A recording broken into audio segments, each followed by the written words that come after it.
Hi, I'm Davy Ward Erickson, And I'm Alaina Salks. and you are listening to Sex is Medicine, your number one resource for holistic sex education. Alaina and I are bringing you over 27 years of combined expertise in the field of holistic sexual wellness to help you integrate your body, mind, spirit, and sex. New episodes drop every Thursday morning, so make sure to like and subscribe on all your favorite listening platforms. And make sure you follow Holistic Sexology Institute on Instagram, TikTok, and YouTube for your daily dose of Sex is Medicine. Now let's get started. Hello and welcome. I am Davy Ward Erickson, And I am Alaina Salks. and you are listening to Sex is Medicine Reboot, your number Woohoo! one resource for holistic sex education. And why are we your number one resource for holistic sex education? Well, I'm about to tell you. We are your literally, I'm not joking, y'all, number one resource for holistic sex education because Alaina and I together have over 27 years of combined expertise in the field of holistic sexual healing and authentic lineage-based tantra. And Alaina and I together co-founded still the only, first and only government accredited school for holistic sexual healing, tantric sexual healing in the world. We did that together, and we have worked side by side for over a decade, training and certifying over 150 people in authentic lineage-based tantra, which may not sound like a lot, but when you're talking about authentic tantra, that's a whole shit ton of fucking karma you got to deal with 100 practitioners under your Yes. wing. And together we have supported thousands of people around the globe in healing and integrating body, mind, spirit, and sex using holistic healing and authentic lineage-based tantric methods. So together we are the dream team. And Alaina, the fact that we have worked together for over a decade, Yep. like that is amazing. That's like Wonder Twin powers activate. Yeah, it's been a beautiful ride. Yeah. A lot of ups and downs. So I really feel like, there was what was that movie? There was a movie with Robin Williams. Maybe it was Field of Dreams. And it was like Cuba Gooding Jr. And maybe it was Robin Williams or something else. But there was like this dialogue, and they said, there is no one of them said, like, one of the characters said, there's no one I would rather walk through hell with than you. Yeah. I feel like there's no one I would rather walk through heaven and hell with than, and we have certainly done that together as a team. And so I am so delighted, and I feel so supported in having your shared expertise in this reboot of Sex is Medicine. Yeah, thank you for having me for it. I feel really honored to be here with you. Yeah. Yeah. Yay, audience. So with this episode, we wanna share with you like what the fuck is up, right? Because what the fuck is up with our institute? What the fuck is up with sex is medicine? Because we've been through a lot of changes, and I mean, from the outside, it may look like what is happening. And so I want to share, like, transparently and authentically what has been going on for us behind the scenes, Mhm. personally, because what has occurred for us personally has deeply influenced how we show up in the world professionally. And so we want to give you some insight about that. And I personally really have needs for clarity. I really have needs for clarity. And I really have needs to be seen and heard and understood in a way that is, that is congruent with my experience. So we wanted to share with you some of the inner workings of what is happening, WTF is actually going on, and why. Yeah. Cool. All right. So we're here, we're back, Sex is Medicine, and as you may have seen, we warmed up our podcasting muscles with our Tantra Talks that we launched in I believe it was May, just this last May, June. We had Lamatashi joining us for that. And that was I'm going to call it our warm up. That is actually what birthed our choice to relaunch Sex is Medicine.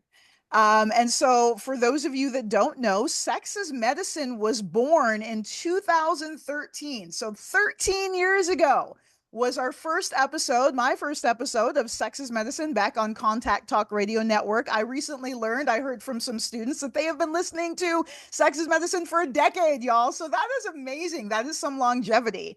And when I first launched Sex is Medicine, I actually it was called Better Love and Sex, Better Love and Sex. And then in 2015, we rebranded as Sex is Medicine to refine the focus because that's what we're about. Like truly, truly, truly sexual pleasure, mindful, connected, deep sexual pleasure is a pathway of healing and transformation. And I believe that and know that in every cell of my being. And so that is the medicine that we want to share with you. That is the wisdom, the knowledge, and the power that we want to share with you. And so Sex is Medicine, the brand was emerged onto the scene in 2015, and then we went until 2021, like nonstop, back to back. And in 2021, I just want to toot our own horn. I actually received an ASECT award for best podcast series in 2021. So Sex is Medicine is I can legitimately say that it is an award-winning podcast, y'all. We can legitimately say that. And we needed to take a break for a while and regroup and reconnect. And I just want to say that I am so thrilled, absolutely thrilled and delighted to be back online, running my big mouth with and for all of you, busting myths, transforming the landscape of sexuality. And one of the things that Alaina and I are really excited about is being able to really to bring you again expert information, because in the time that we have been in the field, in our over 27 years of combined expertise, we have borne witness to the explosion of the sexology industry. And that is amazing. The more voices there are out here educating about human sexual functioning and how our sexual pleasure and our sexual intelligence can be a pathway of evolution and healing and growth and harmony. It's so important. So celebrating the emergence, round of applause, celebrating the emergence of so many new and profound and expert voices in the field. And along with the expert voices, there's some shit, y'all. Like really, like when you throw capitalism into the mix, you're gonna get, you're gonna get opportunistic stuff, and that's just the way the world works. And so part of what we want to do with Sex is Medicine is we want to bust up some myths. We want to address some of the ish we see online, and we want to counteract that, and with loving kindness and compassion. We want to be nice about it, but we don't want you walking around believing that your vagina should be numb and you shouldn't feel pleasure during penetration, or that anal sex is gross. Like we don't want you to be believing those myths, or you have to be in your full feminine to attract the power of the man. Like we want to bust that shit up for you, okay? And again, we aren't newbies. We aren't like the girl on Instagram that's got a cute butt, so she's got a million followers. That's not us. We have been here for over 27 years together, and we have founded a school that is still the only government accredited school in the world teaching the methods that we teach. So we want to bring dignity. We want to bring dignity and integrity to the conversation of holistic sexual healing. Anything you want to add to that, my compadre? Yes, thank you for all of that. That was beautiful. And I just want to reiterate, yeah, I'm really excited to bust those myths.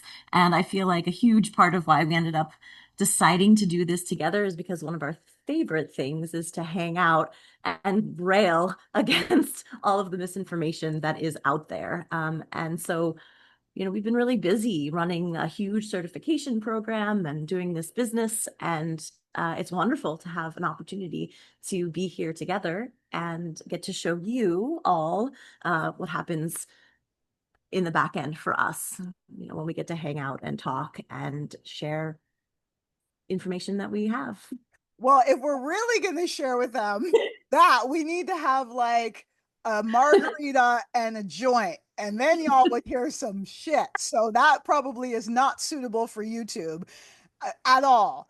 And so before we dive into today's episode, that might be a good episode, but before we dive into today's episode, I want to remind you all to like and subscribe on whatever platform you're listening to Sex is Medicine broadcast on YouTube.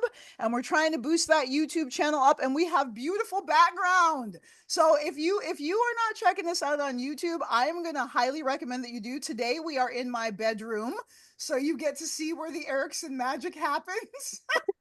Chicka bow wow, right? So you're only going to see that on YouTube. So go to our YouTube channel. You can find us at Holistic Sexology Institute, okay? At Holistic Sexology Institute. I know all the changes are sometimes hard to keep up with, but that's where you're going to find us. That's going to be our at Holistic Sexology Institute on YouTube.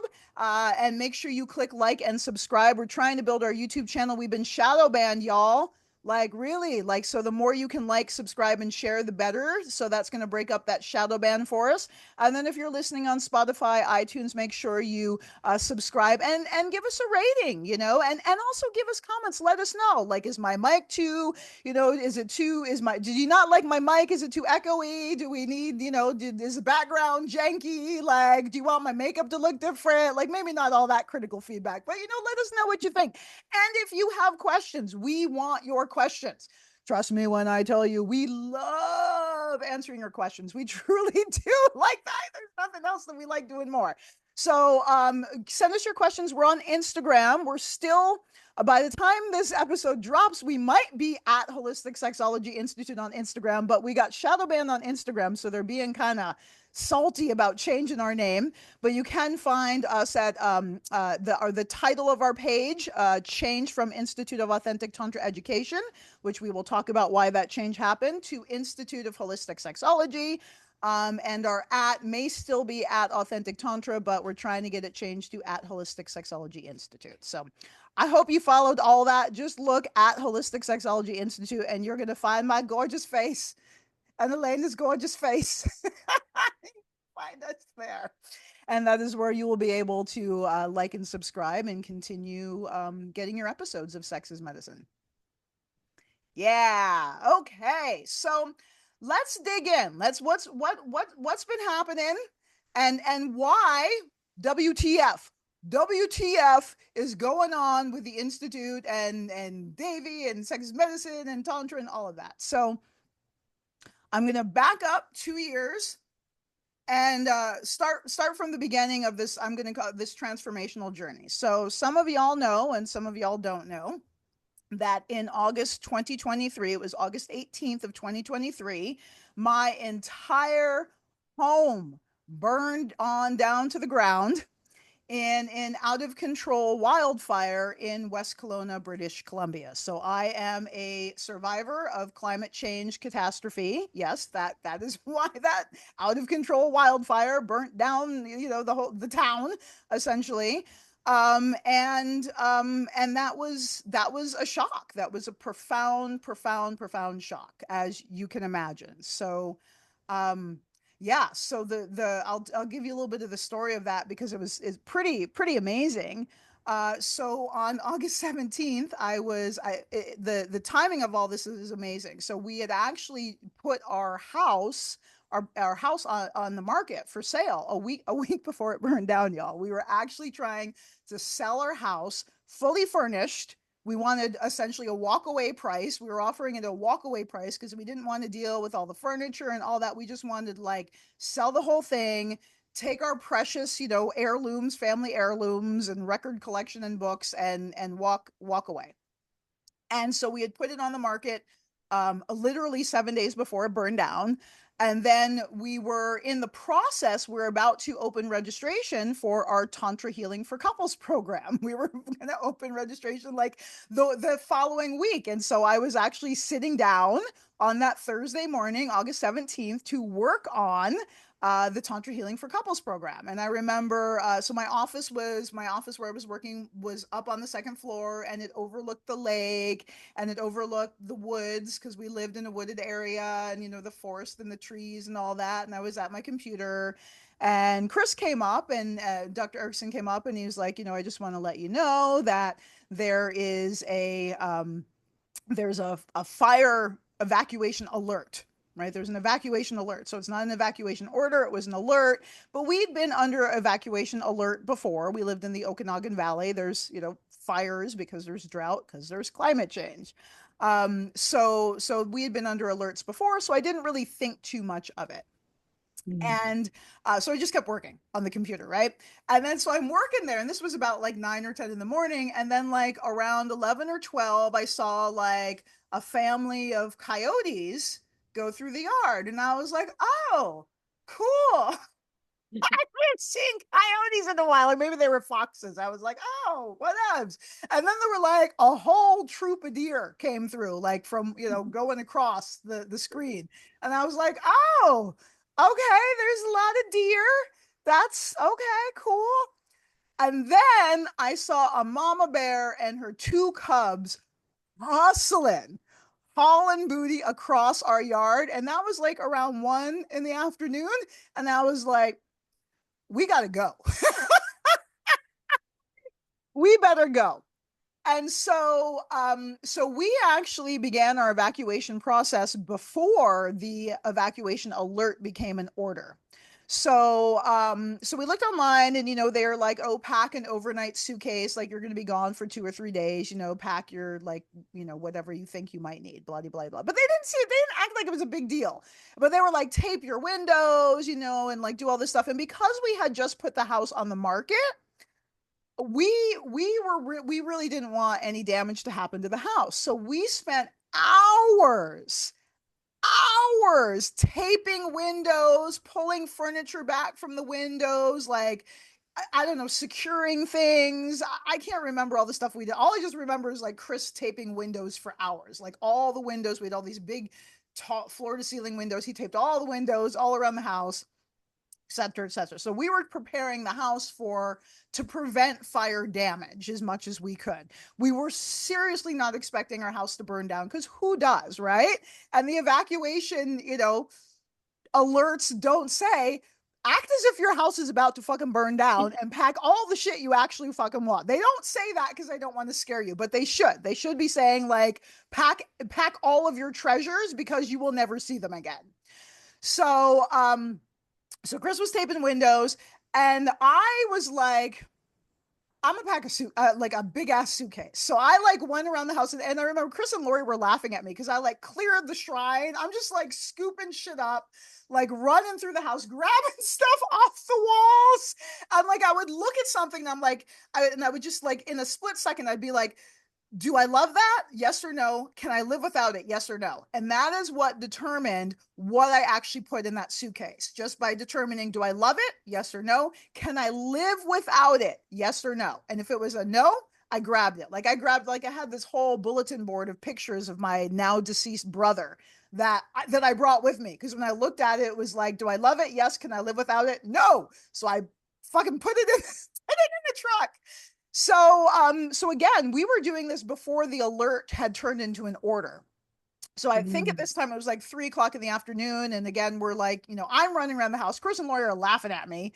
And I'm just like, look, I am like, what is Disaster Davy? You can call me Disaster Davy. I will plan. I'm like, if a disaster can happen, what is the worst thing that could possibly happen? That will probably happen. So I'm just in case. Just in case, Disaster Davy. So when the climate apocalypse hits, y'all, you you can check up with Disaster Davy, because I am preparing. I am preparing. I have told my friends, when you need to get the fuck out of the United States, come to me, because we'll have a casita for you.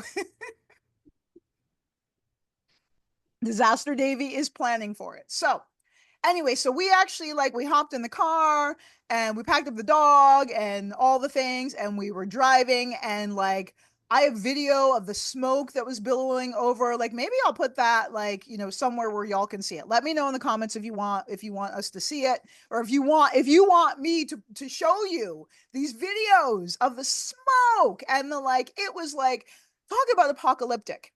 And oh my God, Alaina, the experience in that moment of, like, seeing the clouds, the plumes of smoke come over the hill, and the sky was orange, and like you could see the flames over the ridge.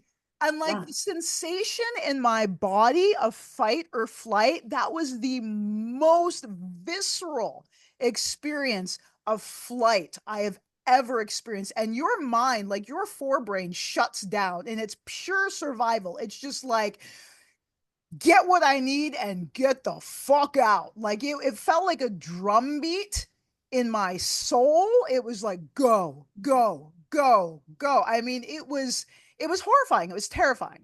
So we're driving with like clouds of smoke billowing behind us, not knowing that we would literally never see our home again.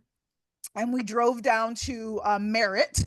And it's wild because we had some friends that were across the lake in Cologne. They're like, "Oh, do you want to come stay with us?" I'm like, "Hell, fuck no," because that fire is about to jump the lake. Like I just knew it. I was like, I don't want to be within 2 hours of this fire. I was like, I don't want to be anywhere near this fire. And lo and behold, that night it jumped the lake. And then some of our friends who had invited us to stay with them, they were evacuated too.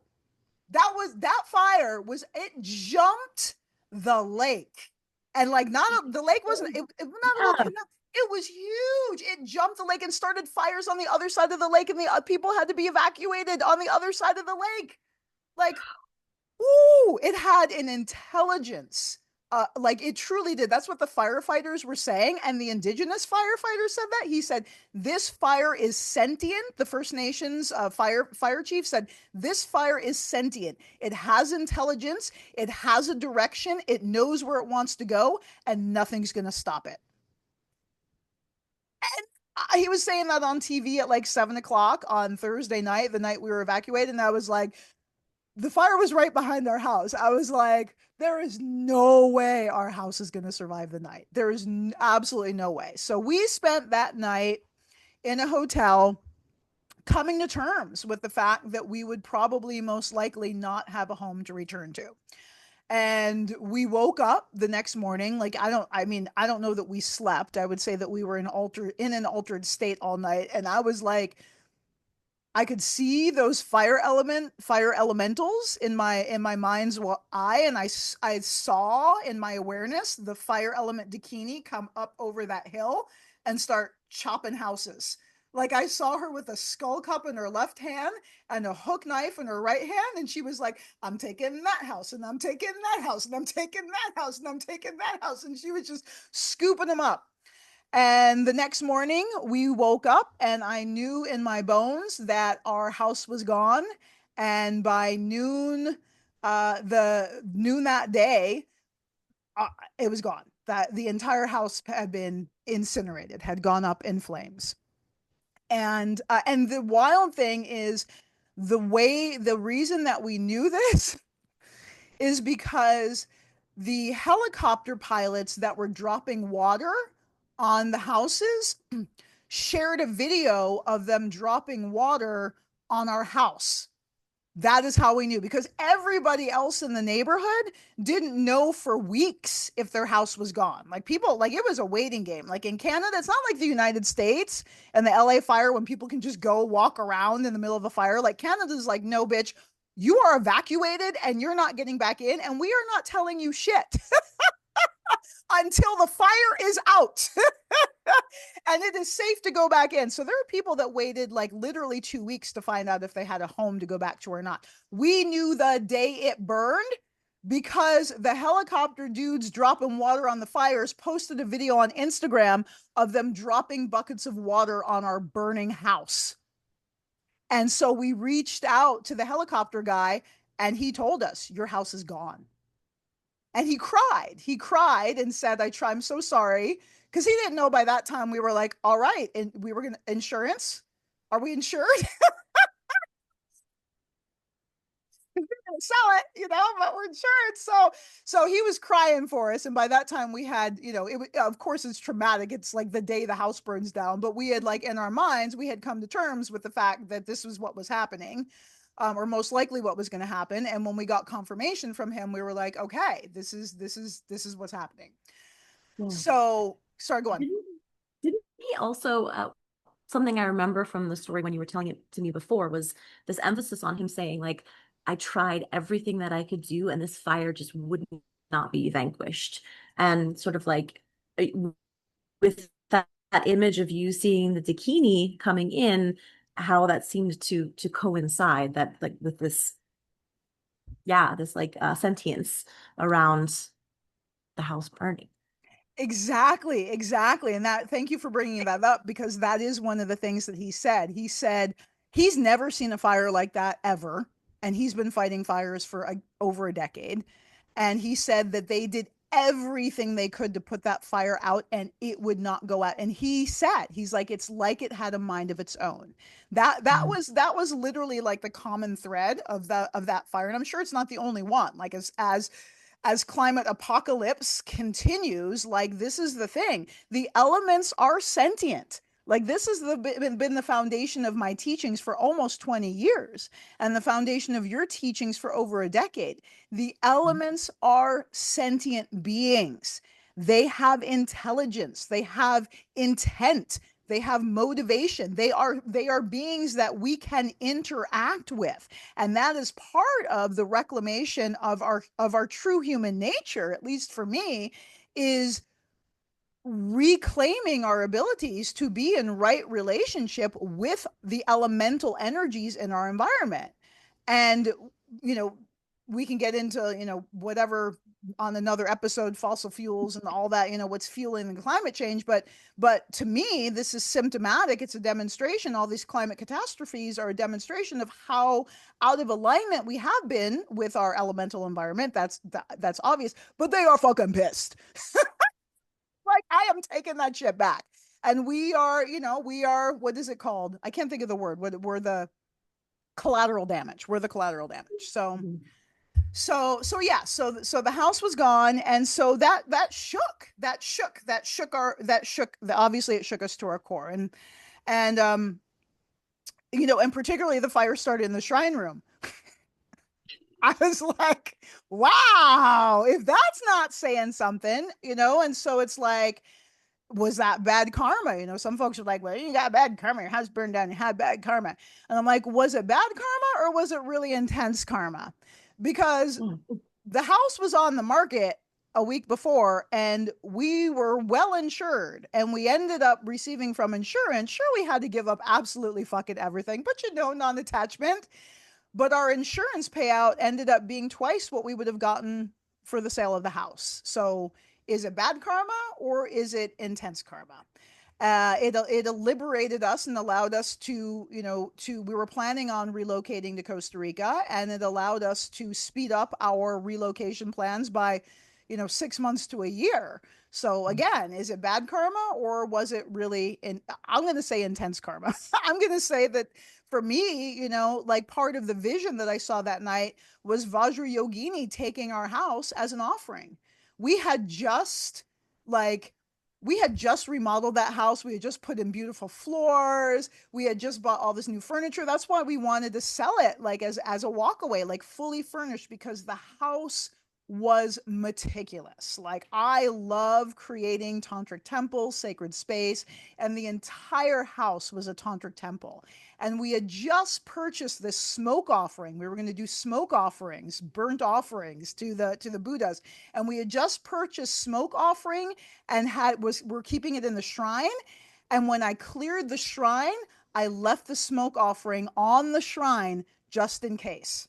So the fire started in the shrine room and it went up as a smoke offering to the Dakini.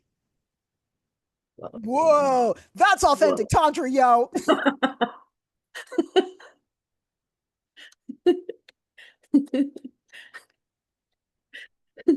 Authentic Tantra. I burned my whole house down.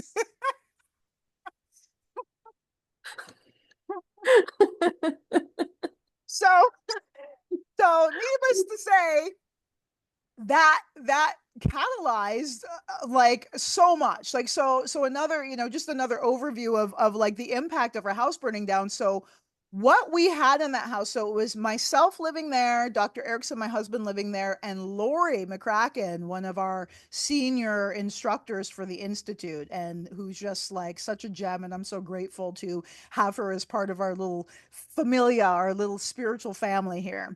We still live with her now. And the wild thing is all three of our parents had passed. Chris's mom is still alive, but his dad had passed, my mom had passed, my brother has passed, my father has passed, and Lori's, both her mother and father had passed. So we had all of our family heirlooms in that house.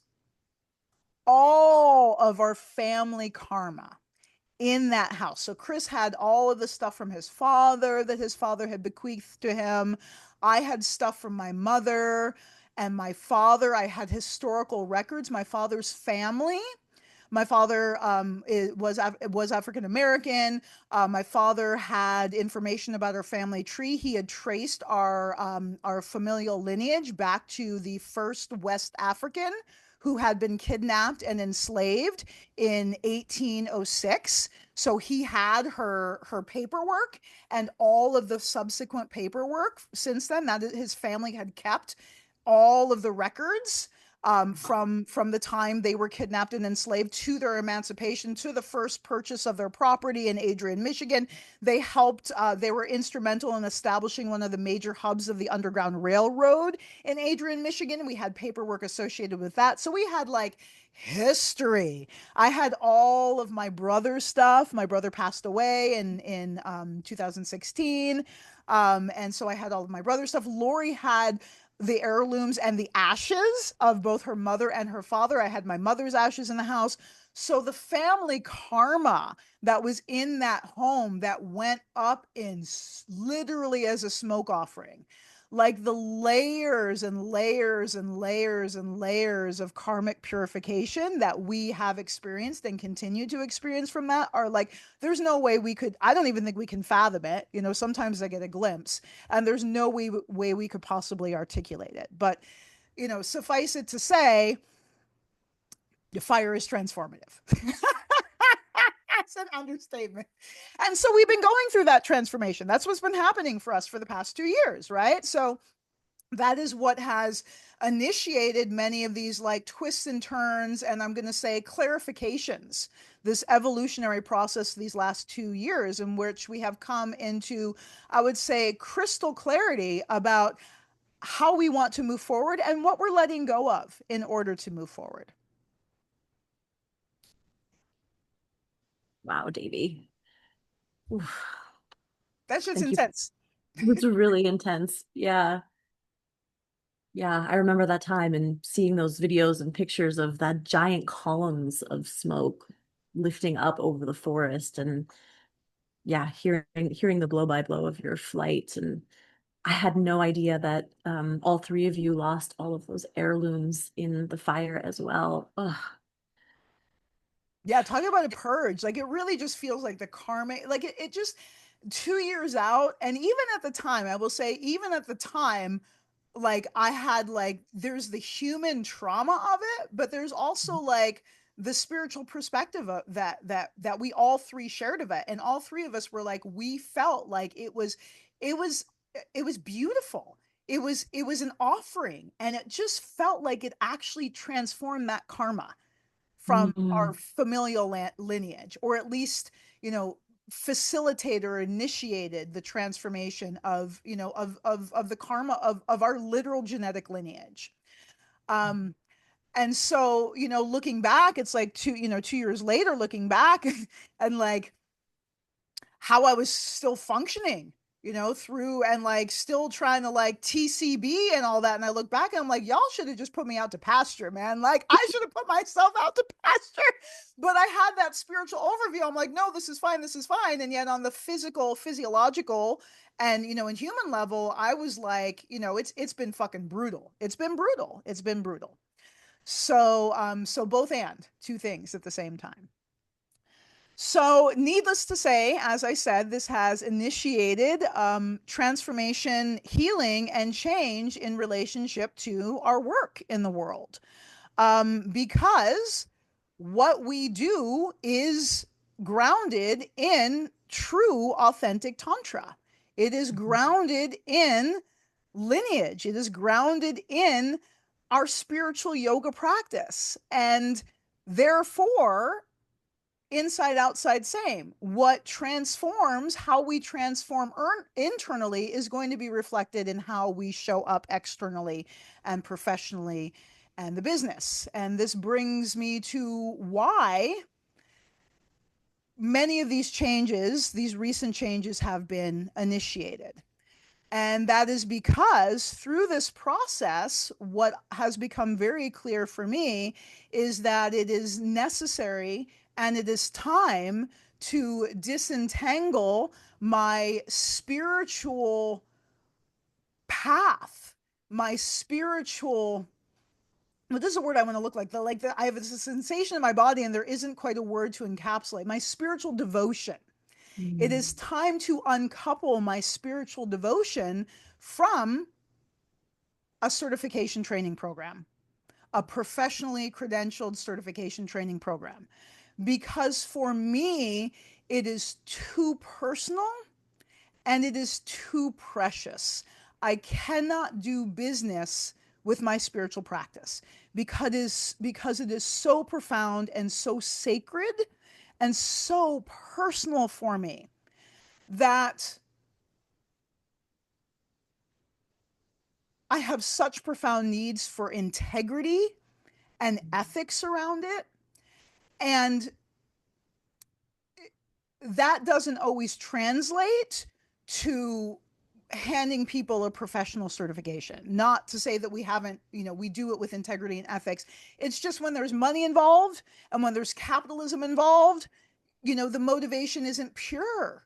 It's not a pure motivation, right? There's like, hey, we need to get people in this program, and for many of our graduates, the beauty of the certification program is that it has given many of our graduates a pathway of alignment. It has given them a spiritual tradition to anchor into. It has given them spiritual vision and again, authentic spiritual practices. And in this day and age, y'all, in new age effery, I'm trying to not cuss so much. I'll tell you why, like maybe another episode, I'm trying not to cuss so much. So, but in this day and age of spiritual effery, being rooted and anchored in an authentic spiritual tradition that has thousands of years of history and lineage and tradition is a rare and precious gift. And so that is, sustained me and us for so long. And yet, as I said, it has come to the time to separate those two, to uncouple, conscious uncoupling. Consciously uncouple those two paths. And so as I was saying, and I'll shut up so you can finally talk too in just a minute. As I was saying, what we have done, the certification program for the last decade, has been so precious and so profound in helping people align with a spiritual tradition. And there have been numerous people that have come through the program in which they haven't been looking for a new spiritual tradition. They just want to heal. They just want holistic healing methods. And rightly so. They want to like know and learn and embody how to be, how to heal and transform their relationship to their sexuality. And they want to be able to provide that service to other people. And that is a valid and beautiful thing. And they don't necessarily resonate with the spiritual component of it. And for me, that is intolerable for me. If I am teaching Tantra, if I am certifying you in Tantra, you must be rooted in Tantra. You must pay homage to the lineage. You must pay homage to the Black Dakini Naguma. You must follow the codes and conditions and conduct of the Shankpa Kagyu lineage in this tradition. And that is a different conversation than I want to be a professional in the field of holistic sexology. You know what I mean? Wow. Being viscerally aligned with a spiritual tradition is one path. Being a practitioner of holistic sexual healing methods can be the same path, but it doesn't have to be. And it isn't necessarily the same path. And for me, my passion and devotion and fierce connection to my relationship with God, like that is non-negotiable. I was a monk at the age of 23. I took vows at the age of 23. I committed my life to spiritual realization, even though I say, fuck, bitch, I've been meditating and masturbating for, since I was 23, like that. And I'm 50 now, over a quarter of a century. This is my passion. And my passion and my business, my passion can fuel my business, but my passion does not have to be a commodity, a certification program through my business. Does that make sense? It does. It does. And in addition to so many people wanting to come in for the holistic sexology and not necessarily wanting the spirituality, Vajrayana Tantra is intense, right? Like everything we've just been talking about, like just because you do it doesn't mean your house will burn down, but it's the swift, But it right? might. But it But it might. might. It's a swift path, right? They call it the swift path. And what that means is that you transform rapidly. And if any of you out there have been doing spiritual pursuits, you know that transformation is not necessarily pretty. It has beautiful outcomes. You live a better life, and when you get to the other end of it, but it's intense. What do the monks say? Vajrayana, best Best not not to to start. begin. Mm-hmm. Best not to begin, but if you've begun, best to finish quickly, right? Like it's a really intense path that you really should only go on if you really resonate with it. And so many of our students have walked the path and have found it and have resonated. It's been their karma, it's been whatever. They've gotten into it and been like, yes, this is for me. I'm that way, right? I came in for the sex and I stayed for the Vajrayana. But while that is the case for so many students, there were many students where that just wasn't appropriate for them. And the transformation of Vajrayana was too much. It was just too much. Because it wasn't And right. And it wasn't appropriate, wait, right? And it's not fair. To me, I'm like, it's not fair to make you step onto the path of Vajrayana, which is a ball buster, to quote Blake Lively. Bust your balls with teeth, though, bitch. We're using teeth on this ball buster, right? So back and then we bite it. yeah, we bite it. We bust it, we bite it. So that, but we don't. That's Vajrayana. Vajrayana will bust you and it will bite you and it will transform you from the inside out. So even though, like, I've had all this like gut wrenching and eviscerating transformation, I'm like, I mean, the evolution and the healing and the well-being that results from it, it's not for everybody. And so it's not fair, as I was saying, it's not fair to require you to have your, to step on a spiritual path that may not be right for you in order to become certified to support people in sexual healing. And so based on that, we were like, well, let's give the world a holistic healing certification program that draws from, again, our 27 years of combined expertise, as well as some of the most precious pieces of the Authentic Tantra Certification Program that aren't specifically Tantra, right? Mm-hmm. Because the Authentic Tantra Certification was rooted in, and continues to be rooted in, the Tibetan 5-element non-sexual and sexual teachings, and woven with modern understanding, because like that is authentic Tantra. Like in our lineage, it says in the text and the scriptures, like authentic Tantra should evolve. It should emanate in any time period in a way that is going to be congruent with that time period. So authentic tantra doesn't mean that you have to be wedded to scripts that were written to, transcripts and shit that were written 2000 years ago, and that's the only authentic tantra. That's what the classical tantra people like to say. Oh, well, if it wasn't in this tantric text. Meanwhile, there's like how many millions of tantric texts that have yet to be transcribed. So like you don't know all the tantra there is. You haven't even read it. You don't even know there's shit that's hidden in fucking caves that you haven't fucking even encountered yet. But for the classical tantra people, it's like, well, if it isn't written in this tantric text, then meanwhile, our authentic tantric tradition, the Shangpai Kagyu lineage, says that authentic tantra should evolve to meet the needs of the human beings in the time period that they exist in. So it is completely congruent with our lineage to have woven modern understanding and to support you in the application of these methods. Yeah. That is congruent with our tradition.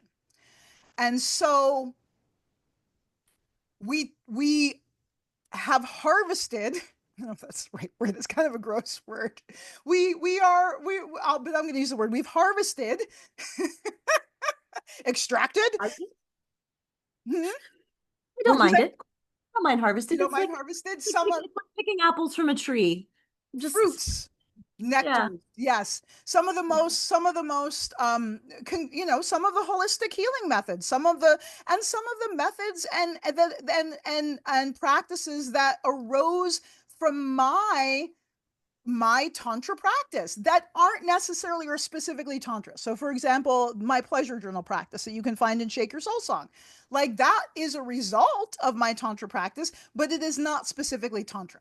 So there are pieces like that we are translating into this holistic sexology certification training program, so that there's still the richness and the robustness and the embodiment of the Authentic Tantra Certification Program without the Vajrayana Tantra methods. That is what will not be included anymore. We are not certifying you in Vajrayana Tantra methods anymore, y'all. That's not happening, because Alaina and I are no longer willing to carry the karmic burden of what that entails.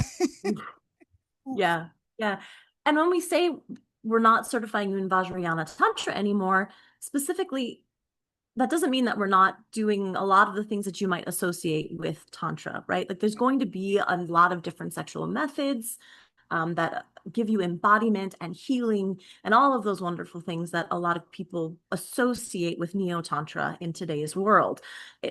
If this is your first time here and you haven't listened to Devi in the past, you might not know that we define Tantra differently than in other spaces, right? So we define Tantra as weaving light with sound and form.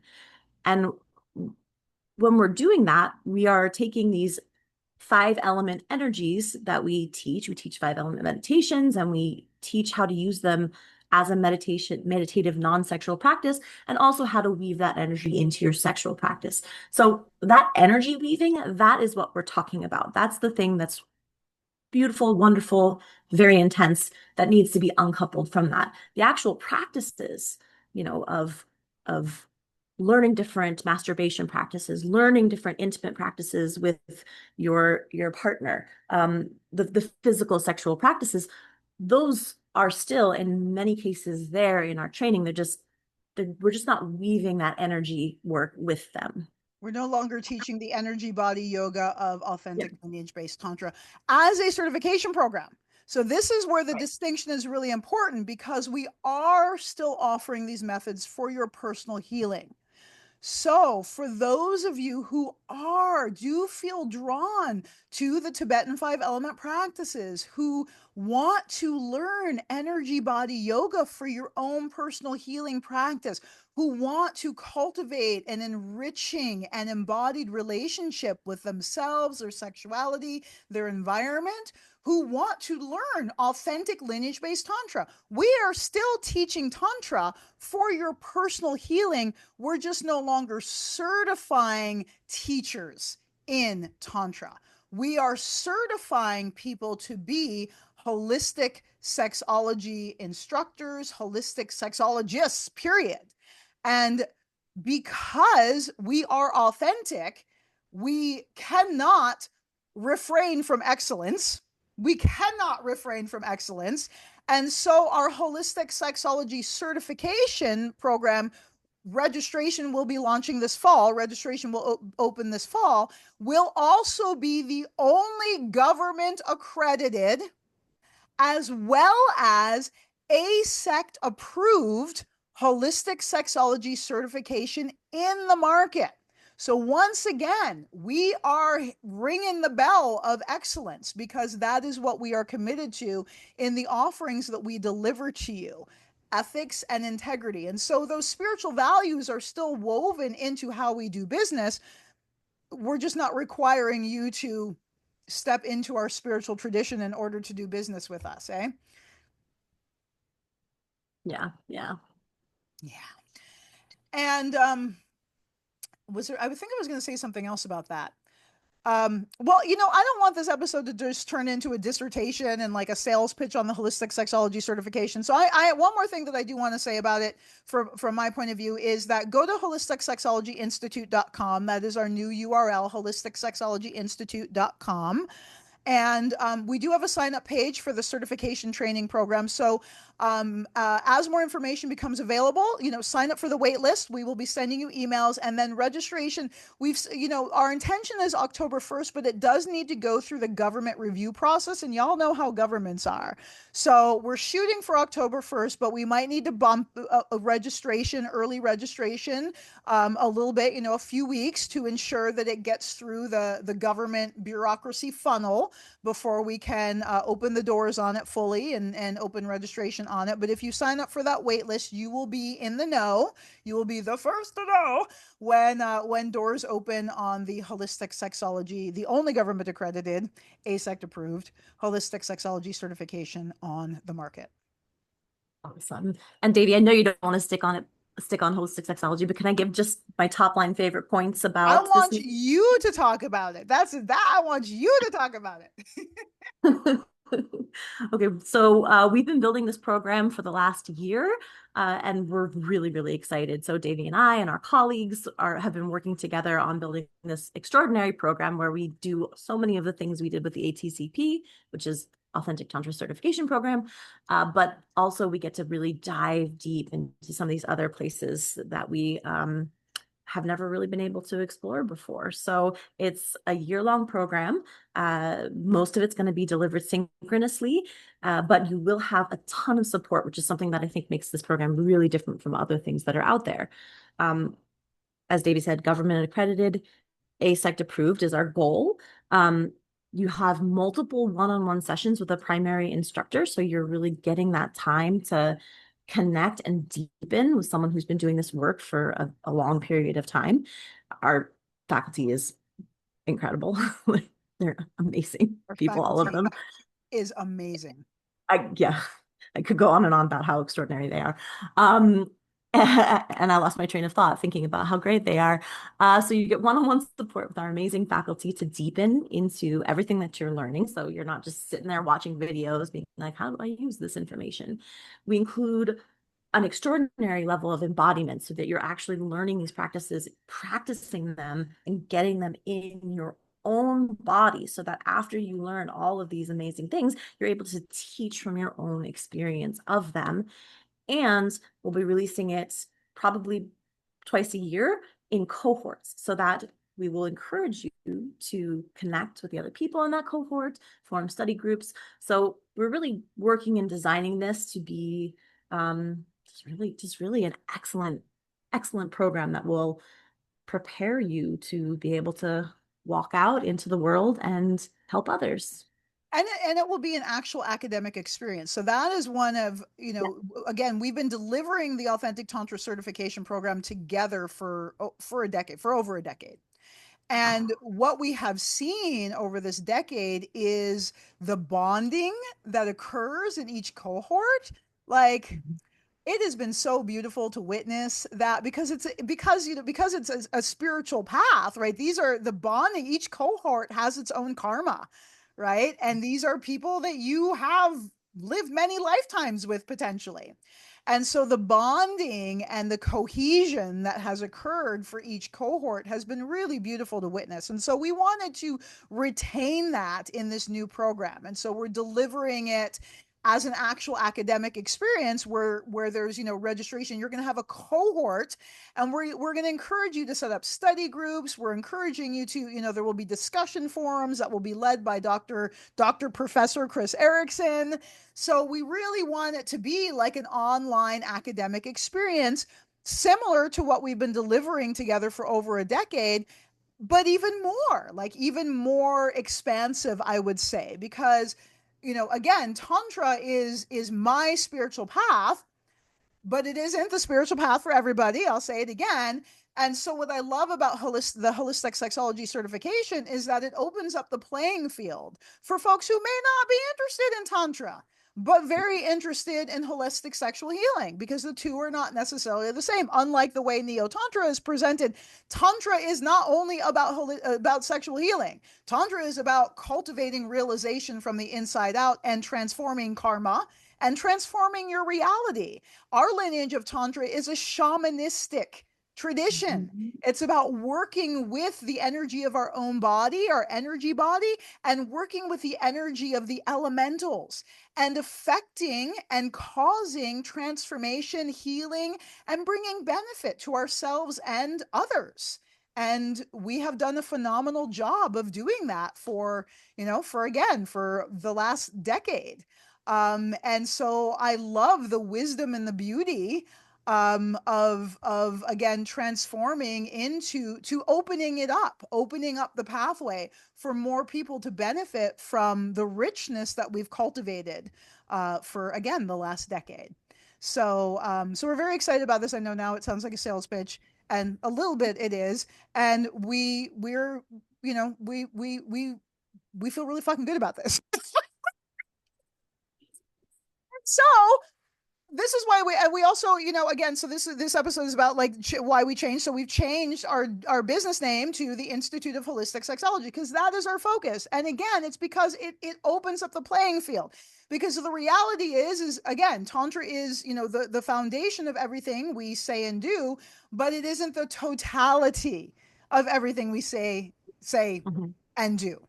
And so we're broadening horizons. And that is also why we rebooted Sex is Medicine instead of just flowing with Tantra Talks. It's because, you know, Sex is Medicine is an award-winning podcast that some of y'all have been loving and, uplifting for over a decade. Thank you so much to all of you. And thank you so much to all of you who are here now, who are newbies. Newbies, we so appreciate you. Like and subscribe. Make sure you comment below. But we wanted to do Sex is Medicine because it's a broader umbrella. We love Tantra, and we're going to continue doing at least one Tantra episode a month. At least one Tantra episode that's devoted to Tantra. We're going to do at least one of those a month for your specific Tantra questions. And again, to mystify, decode, and, and whatever, defuckery Tantra. We're going to do that once a month. But we want to talk about a whole spectrum of well-being for ourselves as humanity, as human beings. And so, to me, again, needs for integrity. Like, I don't want to call something tantra if it isn't tantra. Right. So we want to broaden the horizons. We want to talk all things holistic sexology. We want to bring our over 27 years of combined expertise to the table, and we want to answer your questions. We want to feed you. We want to feed you from the buffet of wisdom and knowledge that we've been had the privilege and the devotion to cultivate and to collect. My words are not coming to me. Help me out here, Alaina. What the fuck have we been doing? Yes, we really want to answer your questions and really go deep into the incredible variety that is available to speak about in human sexuality. And I think one of the things that we've always been so excited about is talking about your questions, giving you that information, but from the perspective of our sexuality is a huge part of our lives, and it's a part of us that is often hidden in our culture. And it's a subject that is difficult to discern what's true and what's not, and is becoming more and more difficult to discern that. So it is such a beautiful part of ourselves, and it's beautiful to it's a gift to be a part of other people's transformation through their own sexual wellness. It is a gift. Yeah. And the other thing I want to say is y'all have been getting some really bad information on this internet. Alaina has been sending me, as we've been building this program, Alaina has been sending me some of these videos with these, some of these sexuality influencers that have like, millions of followers and, hundreds of thousands of people are looking at this stuff and they're giving you bad advice. They are Yeah. giving you bad, why? Because they don't have expertise. They may be good at branding and marketing, but that doesn't mean that they're knowledgeable about sexuality or that they have the depth of knowledge about sexuality. And so I'm concerned for you. I am. Mm-hmm. Mama Davy's concerned. Mama Davy's concerned for y'all, some of the information that y'all are getting. So Alaina has sent me a whole list of myths that we're going to be busting and concerning things that we are going to be addressing because we want to make sure that you have the right information. And this information is that we offer is pulled from medical journals, it's pulled from sexual wellness journals, it's pulled from books that we've read from experts, again, over almost 27 years, and it's pulled from, again, our own embodied experience and expertise supporting people with these methods. Like, it is Mm-hmm. a big deal. I've been working one-on-one and in group coaching settings with individuals to support them in sexual healing for 17 years. Alaina's Mm-hmm. been doing it for over a decade. That is expertise, and that is what we want to bring to the table. I wanted to give you a little example of how the landscape has changed. When I first started teaching sexual tantra and I was learning about female genital anatomy, the clitoral, what we now call the clitoral bulbs, were Mm-hmm. not part of the clitoris. They were referred to as the vestibular bulbs. And if you made the mistake of including them as part of the clitoris, it was the it was a two-part clitoris. You had the clitoral legs and the clitoral shaft and glands, and that was it. Don't you dare call those vestibular bulbs part of the clitoris, or you would be shamed because that was not science. You are ignorant.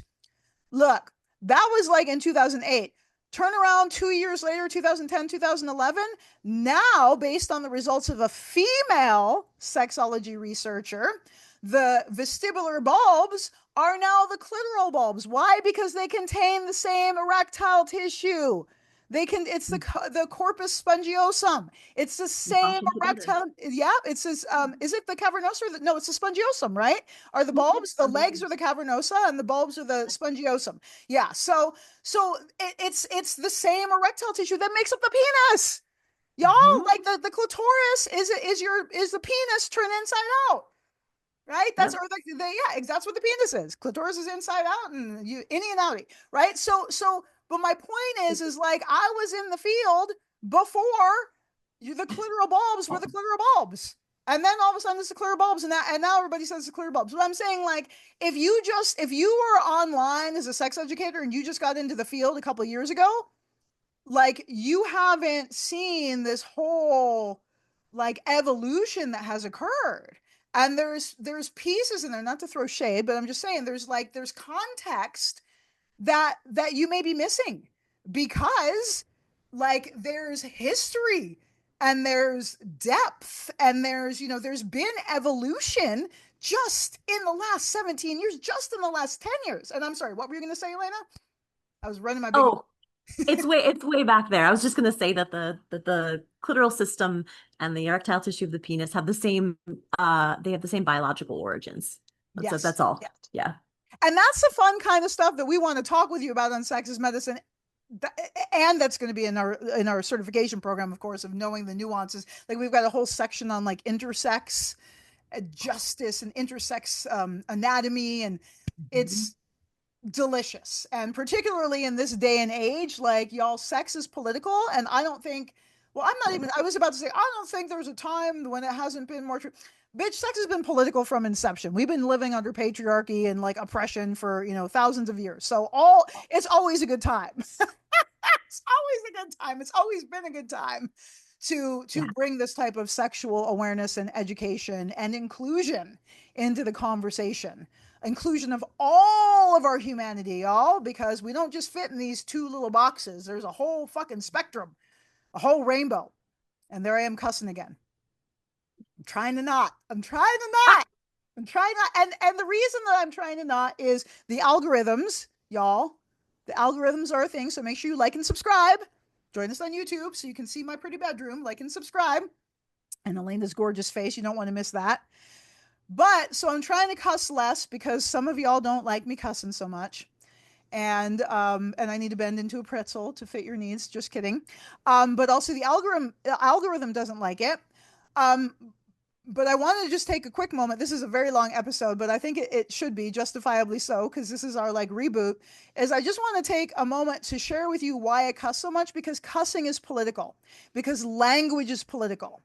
And because if you kind of like, look at the overview of language in Western culture, there is a prescription of what is appropriate and what is not appropriate, what is proper and what is improper. And who determines that is usually the power structure. And who is the power structure held by? Well, we all know those words, right?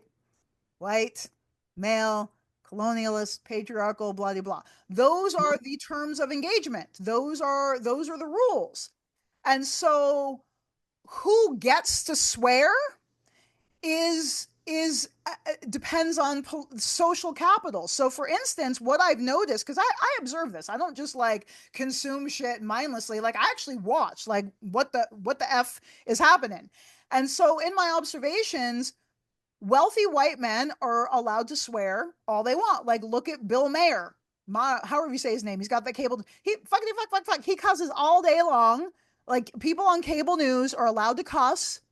They're white men are allowed to cuss, and some white women like Chelsea Handler, she's allowed to cuss, and some other white women are allowed to cuss because it makes them edgy and it makes them empowered and it makes them funny. And I think there's like the #1 podcast, which is Call Me Daddy or something. I was reading about that. I've never listened to it, so I don't know if she cusses, but when I was reading the article, it sounds like she cusses. She's like, talk like a guy and blah blah blah. So so again, white woman, so white men and some white women, when they have the approval from white men, are allowed to cuss.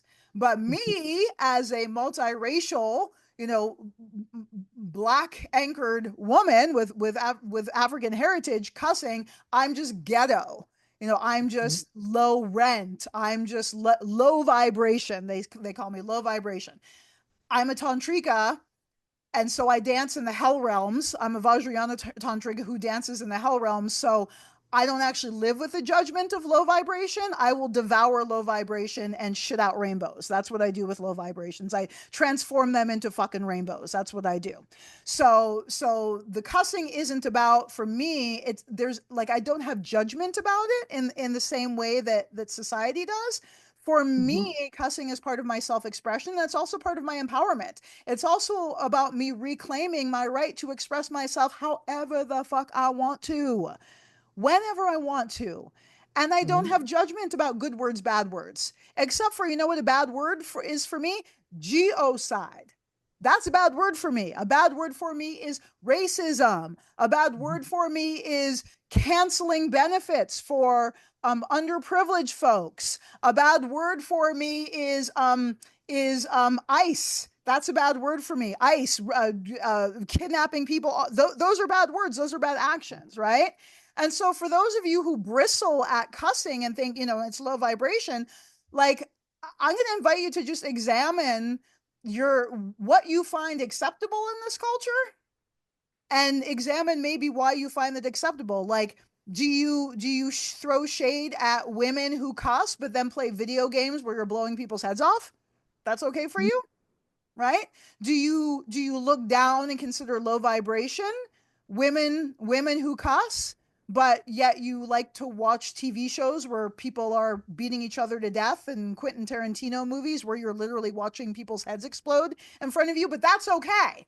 Physical violence and watching people being murdered is okay. That's not low vibration. But me saying what the fuck is low vibration.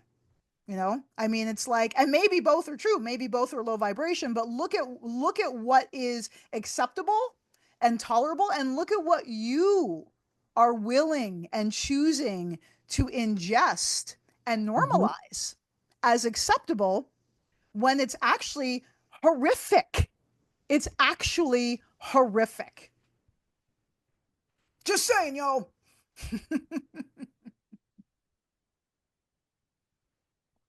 Okay, so that was my soapbox. It was like an hour plus soapbox. What were you gonna say, Elena?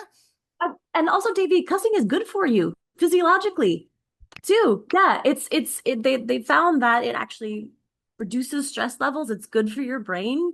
So it's actually a way of reversing all of, well, not reversing, but like getting relief from all of the bad things. Cussing is It's it's empowering. great. It It's feeds to me. empowering. Yeah, and Yeah. in a culture where we don't want to see or feel other people's emotions or them dealing with it, then we're often not encouraged to cuss, as you said. See, so I love that. So what you just said, so for me, cussing feels like cutting through obstacles. That's what Right. it feels like for me. Breaking curses instead of giving curses, it actually feels like breaking curses. But also, what I'm hearing you say is it helps disperse toxic stress, Yeah. right? And I was Mhm. just reading an article. I'm sure some of y'all are aware of it. I was just reading an article the other day about how it was circling about a month ago on social media, about how chronic stress and particularly emotional repression, there's a link between, specifically for women, emotional repression, so not expressing our emotions authentically, and chronic illness and chronic disease, right? So particularly for us women, for those of us who identify as women in this culture, like we're taught, like good girls, right? Don't no no no no to stuff it. And those stuffed emotions cause illness. We know that. That is a factual thing, right? So this is our licensed lady. Alaina just gave us licensed ladies to cuss it up. The algorithm doesn't like it, so I'm still gonna try and refrain. I'm gonna try and refrain. But but yeah. Also, I'm sorry, I've never thought about it. Also, it's a privilege to not in many ways. If you think about, so we talked about who's in power, right? So white men, for the most part, are allowed to cuss, but they also are allowed not to. They live lives that are more comfortable than others. And there's also a class issue there as well, Class right? issue for sure. Wealthier white people have the privilege of not cussing, whereas other communities, it's a more part of the culture, and it's more part of, they work jobs that are more stressful or this or that. I mean, not everyone is involved in that, but I guess the perspective I'm coming from is that my family are laborers, right? And in a laboring community, cussing is a huge part of the work that Mm-hmm. you do because it's a difficult job. It's a hard, stressful job. And so cussing is a part of relieving that stress. Mm-hmm. Mm-hmm. So Thank you for that might that. not be Yeah. for every culture that does communicate, that does cuss, that might not be the case, but that was one thought that I had. And Well, you're totally correct. It is a classist issue. yeah. It is a classist issue. Again, low rent, low vibration, ghetto, those are all classes, and those are projected onto, particularly women of color when we Mhm. come out fighting, like it's a tool of oppression for me, like, or like, not, and not just for me, like it's a political thing. There's Mona Eltaway is an author that I read who really is like, is an advocate for cussing, because she says exactly that it's classist, and that it's a power dynamic, and it's used as a tool to discount and oppress. Right. So that's that. So I think this has been a long episode. It's been a good episode. It's been our reboot episode. Welcome back, everybody, to Sex is Medicine.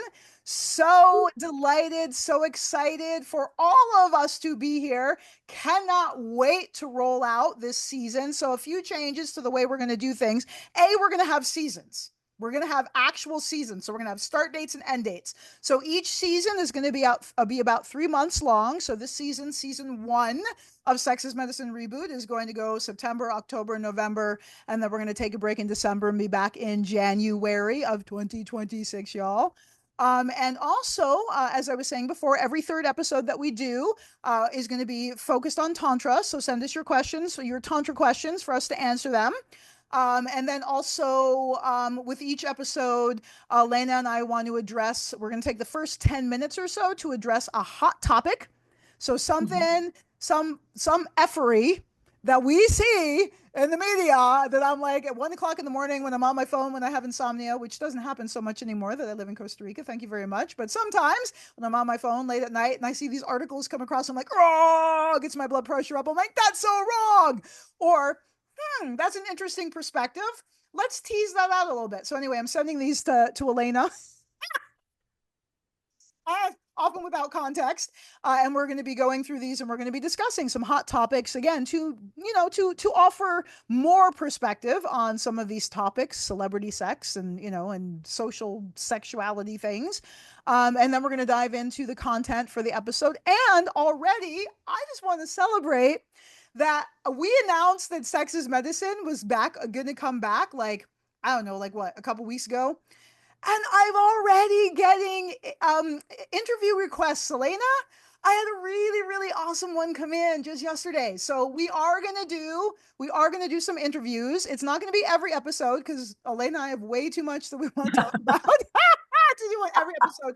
But we are gonna do some interviews with some really important people in the field, really important, and we're going to continue to target underrepresented voices as much as possible in the field of sexology. It's always possible. So I'm just going to say we're going to focus on uplifting underrepresented voices, to bring their expertise and their wisdom to the table and to all of you, so that we can have this mutual sharing, of like, that's the thing I loved about Sex is Medicine. I am going to shut up soon. I promise I'm going to shut up soon. But that is one of the things that I truly, truly valued about having Sex is Medicine for all those years, is the incredible guests that I got to interview. So all of you who were a guest on Sex is Medicine before, thank you so much. You enriched my life so much. You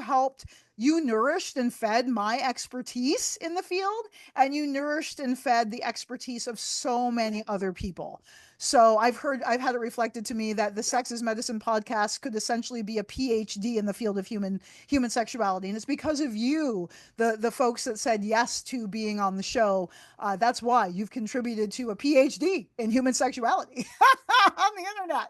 So we are going to keep that continuing. We're not going to just hope to do it. We are going to do it. We're going to keep that continuing, and continue to just bring you the most credible, ethical, and integrous, if that's a word, I'll make it up, integrous, holistic sexuality education on the market in the field. 27 years of combined expertise, that's hard to beat. That's like Dr. Ruth, right? Yes. Dr. Devi, Dr. Alaina, Dr. Salks. Anyway, y'all, so once again, I'm going to remind you to like and subscribe. If you are not watching this on YouTube, please do go to our YouTube channel. We're trying to build that baby. We're stuck because we're shadow banned. We need to get out of that shadow ban. So go to YouTube at Holistic Sexology Institute, Holistic Sexology Institute. Go ahead there, like, subscribe, and hit that notification bell, because we drop episodes every Thursday. Okay, so every Thursday morning, a new episode comes out. Like and subscribe, Spotify, iTunes, like and subscribe, and leave us your comments. We want to hear, and we take feedback. So be kind, y'all. Be kind to our beautiful little tender hearts. I have complex post-traumatic stress disorder. I've done a lot of healing, but I'm very sensitive to criticism. So I like constructive criticism. I like constructive feedback, but please be kind and don't drag my ass through the mud. No need to You don't need to spank me. You don't need to spank me. Um, but we do want your feedback because we want this. I want pleasure in your ear holes. I want you to listen to this episode and I want you to feel pleasure in your ears. And Alaina wants you to feel pleasure. And we want you to have visual pleasure and audio pleasure. So let us know how we can make your experience more pleasurable, my friends, because we very much want to do that. Okay, so that's it. So we're going to sign off. We will be back next Thursday with another episode of Sex is Medicine Reboot. Bada boom, bada bang, bada boom, bada bang. Right, we go. Bye-bye. You've been listening to Sex is Medicine, your #1 resource for holistic sex education. Make sure you like and subscribe to Sex is Medicine on all your listening platforms and follow us on Instagram, YouTube, and TikTok, where you can get your daily dose of Sex is Medicine videos and episode recaps. Also, make sure you register for your weekly dose of Sex is Medicine at holisticsexologyinstitute.com and send us your questions, please, at questions@holisticsexologyinstitute.com. Thank you so much for listening to Sex is Medicine.